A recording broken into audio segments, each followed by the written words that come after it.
everyone! Welcome back to Mr. English Flow channel, the place where learning English is easy, natural, and fun. I'm Emily. And I'm Henry. Hi, everyone. We are so happy you are here with us today. Wherever you are in the world, welcome. Today is a very special episode because this is part 2 of our feelings lesson. So many of you watched part 1 and left the most beautiful comments, sharing your feelings, your stories, your emotions. We were so moved by every single one. If you have not watched part 1 yet, please go and watch it first. The link is in the description below. In part 1, we covered basic feelings: happy, sad, nervous, angry, and more. Today, we are going even deeper. In part 2, we are going to explore feelings that are more complex and more specific. The feelings that are harder to put into words, but so important to express. The feelings that make us truly human. Emily, I want to start with something personal again. Is that okay? Always, Henry. You know that. How do you feel when someone truly listens to you? Not just hears you, but really listens. Like they are giving you their complete attention. Seen. I feel seen. Like I exist. Like I matter. That is honestly one of the most powerful feelings a human being can experience. Feeling truly heard and seen by another person. That is beautiful. And that word, seen, is one of the most important words in emotional English. Today, we are going to explore words and expressions just like that. Are you ready? Let's go. Today, we are going to name some feelings that most people feel, but very few people have words for. Because when you can name a feeling, you take away its power over you. You understand yourself better, and you can connect with others more deeply. The first feeling, relief. Relief is the feeling when something you were worried about turns out okay. The tension disappears, the worry lifts, and you can breathe again. When I heard she was safe, I felt an enormous wave of relief. The relief I felt when I passed the exam was indescribable. I breathed a sigh of relief when the plane landed safely. Notice a wave of relief. Relief comes like a wave. It washes over you suddenly and completely. And breathed a sigh of relief. A very common and natural English expression for this feeling. The second feeling, apprehension. Apprehension is a feeling of anxiety or fear about something that is going to happen. Not just nervousness, but a specific dread about the future. I felt a growing sense of apprehension as the interview got closer. She looked at the letter with apprehension, afraid of what it might say. Apprehension is heavier than nervousness. It is the feeling when your stomach tightens, when you cannot quite shake the worry about what is coming. Third, admiration. A feeling of deep respect and warm approval for someone. You see something in them, their strength, their talent, their kindness, and you feel this warm glow of appreciation. I have the deepest admiration for people who keep going despite everything. She looked at her grandmother with pure admiration. Admiration is such a beautiful feeling. It lifts you up. When you admire someone, you do not feel jealous of them. You feel inspired by them. There is an important difference. The feeling that you have done something wrong or failed to do something right. I felt a deep sense of guilt for forgetting her birthday. The guilt of not calling him when he needed me stayed with me for a long time. Guilt is an important feeling because it shows you have a conscience. But carrying guilt for too long becomes toxic. At some point, you have to forgive yourself and move forward. And fifth, envy. The feeling of wanting what someone else has. Their success, their relationship, their life. I felt a pang of envy when I saw her beautiful home. He tried not to feel envious of his colleague's promotion, but it was hard. A pang. A pang is a sudden, sharp feeling. A pang of envy. A pang of guilt. A pang of sadness. A short but intense emotional moment. Very natural and very beautiful in English. Henry, I want to talk about something that I think many learners find really challenging. Not just knowing feeling words, but knowing how to talk about feelings in a flowing, natural way, the way native speakers do. Yes, native speakers do not just say, I feel happy, or I feel sad. They use much richer, more layered language, and today, we are going to give you that language. Let's start with ways to describe intensity, how strong a feeling is. Instead of very happy, try overjoyed. I was absolutely overjoyed when I heard the news. Instead of very sad, try heartbroken or devastated. She was heartbroken when he left. He was completely devastated. Instead of very nervous, try on edge, or beside myself with anxiety. I was on edge all morning waiting for the results. I was beside myself with anxiety before the performance. Instead of very angry, try furious or seething.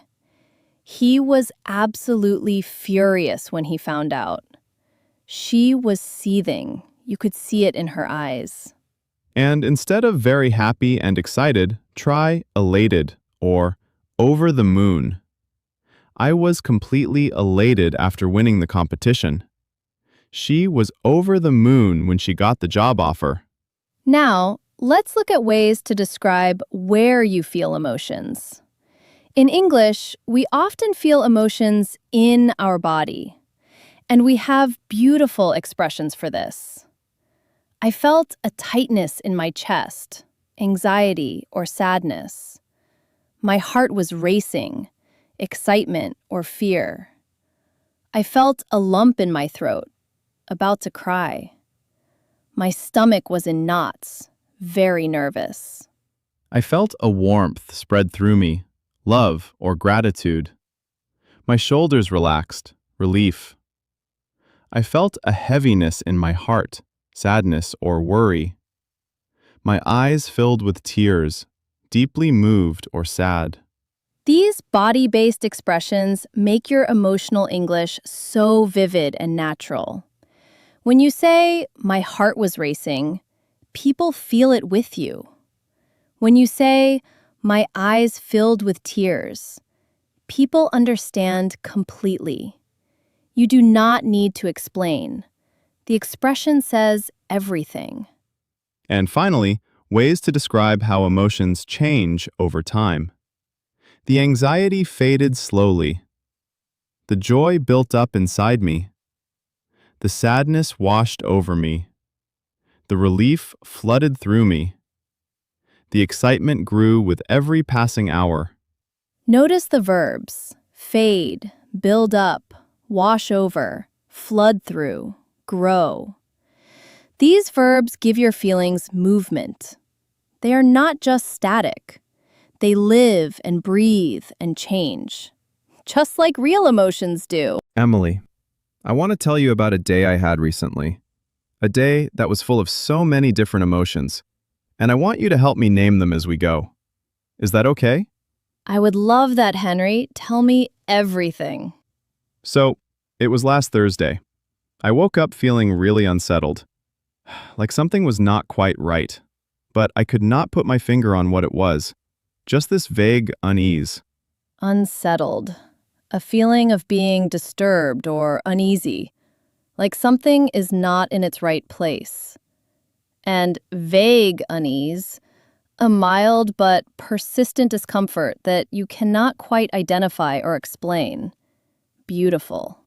Then, I got a message from my brother saying our father had been taken to hospital. Nothing serious, just a checkup, but my heart stopped for a moment. I felt this sudden jolt of fear. A sudden jolt. A sharp, startling physical sensation, like an electric shock of emotion. Fear can feel exactly like that, sudden and physical. I drove to the hospital, and when I saw my father sitting up in bed, looking perfectly fine, smiling at me. I felt this enormous rush of relief, like someone had untied a knot inside my chest. Untied a knot inside my chest. That is such a beautiful way to describe relief. The tension that had been building suddenly released. And then, sitting with my father, just the two of us, he told me he was proud of me. He said he had always been proud of me but had never said it enough. And I could not speak. My eyes filled with tears. I felt this deep, overwhelming love and gratitude, and something I can only describe as fullness. Like my heart was completely full. Henry, that is one of the most beautiful things I have ever heard. Fullness. The feeling that your heart is so full of love and gratitude that there is no room for anything else. That is exactly what it was. And on the way home, I felt this beautiful mix of emotions. Grateful, humble, happy. A little sad because I realized how quickly life passes and how important it is to say the things that matter while we still can. While we still can. 4 words that carry so much weight. Henry, thank you for sharing that with us and with everyone watching. I shared it because every single person watching this has moments like that. Moments full of emotion that they want to express, in their own language or in English. And I want them to have the words. Now, talking about your feelings is important, but knowing how to respond when others share their feelings, that is equally important. Maybe even more important. Because real connection is not just about speaking. It is about listening and responding. In English, responding to someone's feelings naturally and warmly is a real skill. Let's practice together. I will share a feeling. Emily will respond naturally. Ready. I have been feeling really lonely lately. I moved to a new city and I do not know anyone here yet. It is harder than I expected. Oh, Henry, I am really sorry to hear that. Moving somewhere new is such a brave thing to do, but it can feel so isolating at first. Please know that what you are feeling is completely normal. It takes time to build connections, but they will come. You are not alone in feeling this way. Did you hear how Emily responded? She did not just say, "That is sad." She acknowledged the feeling. She validated it. She offered comfort without dismissing the emotion. Let's look at the key response phrases. I am really sorry to hear that. Expressing genuine empathy and care. What you are feeling is completely normal. Validating and normalizing their emotion, making them feel less alone. I can imagine how hard that must be. Showing you are trying to understand their experience. That sounds really tough. Simple but genuine acknowledgement. You are not alone in feeling this way. Connecting them to a wider human experience. Is there anything I can do? Offering practical support. I am here if you want to talk. Making yourself available without pressure. It is okay to feel this way. Permission. Sometimes people just need to know their feelings are valid. And one of the most powerful responses in English, simply, I hear you. Just that. 2 words. I hear you. It means, I am listening. I understand. I see you. I am here. I hear you. Sometimes those 2 words are the most healing thing you can say to another human being. What a rich and beautiful part 2. Let's do our vocabulary review. Relief. The feeling when worry or tension disappears and everything is okay.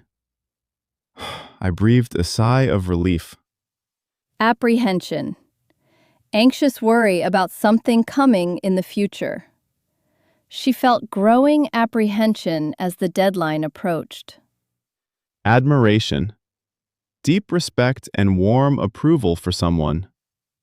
I have the deepest admiration for her courage. A pang. A sudden sharp feeling of an emotion. A pang of guilt. A pang of envy.